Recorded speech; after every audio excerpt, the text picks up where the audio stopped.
Guys, ఈ ఎండాకాలంలో AC లేకపోతే ఒక బాధ, ఏసీ ఉంటే ఇంకో బాధ అన్నట్టు మా ఏసీకి సర్వీసింగ్ చేయించి చాలా మంత్స్ అయిపోతుంది. సో ఇప్పుడు గాలి అనేది చాలా తక్కువ వస్తుంది. ఎవ్రీ మంత్ మ్యాట్స్ అయితే క్లీన్ చేస్తాం, కానీ ఫుల్ సర్వీసింగ్ అయితే చేయించలేదు. గాలి తక్కువ వస్తుందని కంపెనీ సర్వీసింగ్ వాళ్ళకి రిక్వెస్ట్ పెట్టాను.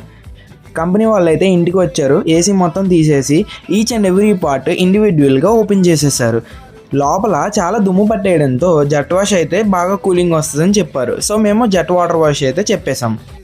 వాళ్ళు ఏ పార్ట్ వదలకుండా ఈచ్ పార్ట్ని ఫుల్గా వాటర్తో వాష్ చేసి ఫుల్గా క్లీన్ చేశారు. నాకైతే వీళ్ళు చేసిన సర్వీస్ చాలా బాగా నచ్చింది. లాస్ట్ టైం కూడా ఇలాంటి సర్వీసే చేయించాం, కానీ అప్పుడు ఇంత బాగా కూలింగ్ రాలేదు. ఇప్పుడు మాత్రం సర్వీస్ అయ్యాక చాలా బాగా కూలింగ్ వస్తుంది. చూడండి, ఇలా ఉన్న దుమ్ము పట్టిన పార్ట్స్ని ఇలా నీట్గా ఫ్రెష్ న్యూ లుక్ అయితే ఇచ్చారు. మీరు కూడా మీ ఏసీతో ఇలాంటి ఇష్యూస్ ఏమైనా ఫేస్ చేశారా? ఫేస్ చేస్తే కామెంట్ చేయండి. మన పేజ్ని ఫస్ట్ టైం చూస్తుంటే ఫాలో చేయండి, లైక్ చేయండి, షేర్ చేయండి. Bye guys.